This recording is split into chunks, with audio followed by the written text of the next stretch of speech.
Hey guys, Brandon here. Let's keep cloning mushrooms. I see fungi.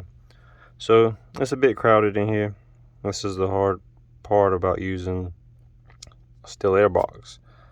It's only so big, and mine's in the closet, and this is about as big as I can get in here to still have space for stuff. So this is what the reality of it is. A lot of you guys won't have access to a flow hood. You can build your own flow hood for significantly less than actually purchasing a flow hood. I've used lots of flow hoods in my day. I work where I'm able to have access to one, but these are all my personal projects, and this is how I learned. I learned in a still air box, and the bigger the still air box, the better. And I have lights at the top that helps me see. So what I have right here is a tooth fungus, one of the lion's mane, and I still have it where some of the wood is connected just in case I can't get it to take. Maybe I can try to use the wood itself because it still has the mycelium on there, and it only takes such a tiny piece to get the party started. So we're taking this lion's mane first. This one is absolutely delicious. It's like the Ramosa variety. So put that there. We'll put another piece on there. Then I'll try to get this isolated. Now, what you saw me do laying that scalpel down, it's not really ideal. You want to try to be as sterile as possible. Even though these mushrooms aren't sterile, I'm working with outside cultures, you still don't want to make more mess than you have to. So that's a lion. Oh, got alcohol on here. I sprayed these down. Make my pen not right. It's okay though. We'll get it done. Okay, so the lion's mane is done. That particular lion.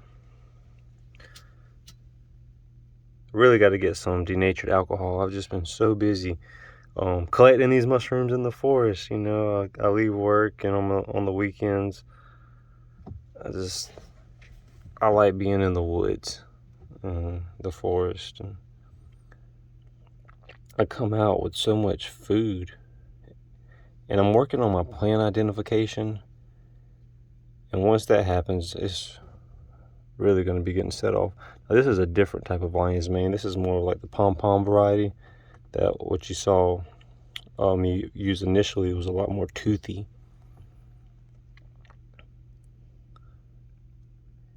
And this one's just more puffy.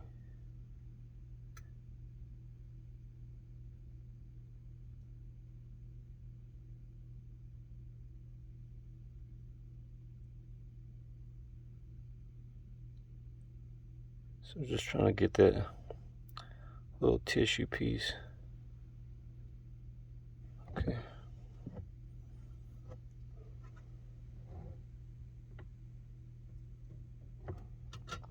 The lion's mane you can grow indoors. I mean, you can make plugs for logs and grow them outside, but it takes much longer. Lion's mane grows just fine inside. Depending on where you live, I mean, as long as you don't have it too hot or too cold, they'll do fine at room temperature. Oh, I'm not gonna get that piece.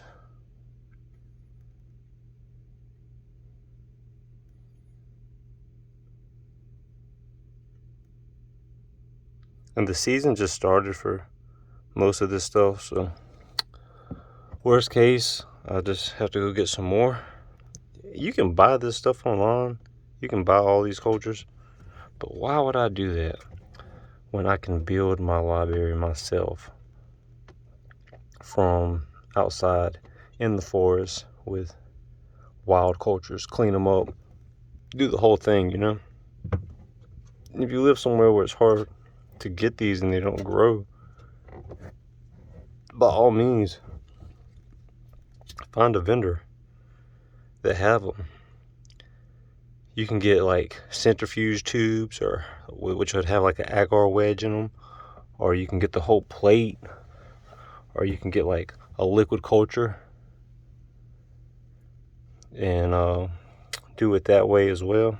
Now what I have right here is maitake, hen of the woods. That's another one that you can fruit.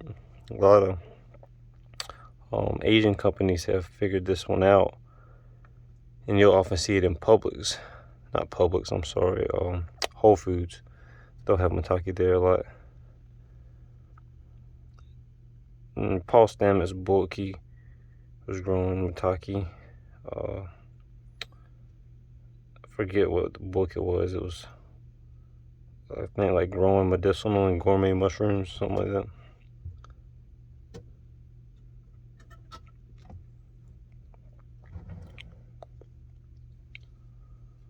So I'm just experimenting. That's how we discover things, experimentation. So I'm more in the, applied mycology. Well, what can we do with this? So I got my own little lab and I experiment. And you see what I mean by my own little lab. It's just this little steel air box. I do know how to build a flow hood. I've built one with someone before. I just don't have the space for it where I stay. So I have to keep doing things the hard way because I'm about it and I don't care. Now I did have a smaller steel air box, and it was much more annoying. I usually have on my Tyvek sleeves, but I'm acting like a noob and I forgot. So at this point, since I'm already all in the box and I'm working with dirty wild cultures anyway, we just gonna keep running with it. But good technique is always to, try to be as sterile as possible. This stuff takes time, and even though like agar is cheap, you don't want to be wasting a lot of your resources. This is a lobster mushroom. Not really sure what I'm going to do with it yet, but I figured I'd go ahead and try to clone it. Just to see what happens.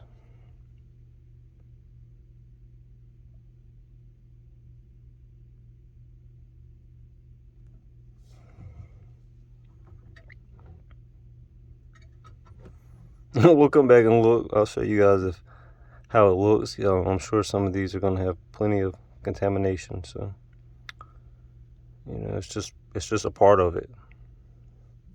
The light turned out. I use these little lights that stick to the top, and you just push them and the light turns on. Jeez, get on. See, this is how you make a mess of things and get contamination all over the place. Ideally, you would have split agar plates when you're putting more than one piece in there. But I'm going to try to check these fairly quickly and get them transferred to a new plate. I don't have a ton of plates made right now. So that's just once again back to the reality of the situation. Sometimes you gotta use what you got. And so the last one here is gonna be a chicken of the woods.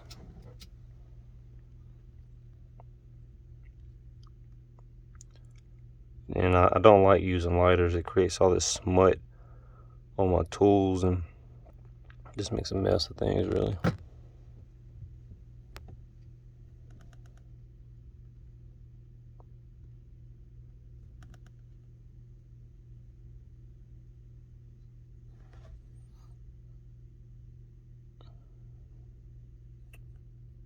Just takes just a tiny piece to make all the magic happen.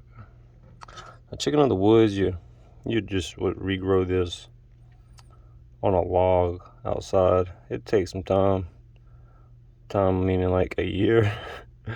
But hey, if you're still alive, you got the time to pass, so may as well have some passive food growing. So that's chicken. I found that in North Carolina. So October 5th. So I'll come back and get these plates wrapped up. I'm not gonna bore y'all with that. It's just me wrapping paraffin. So that's pretty much it.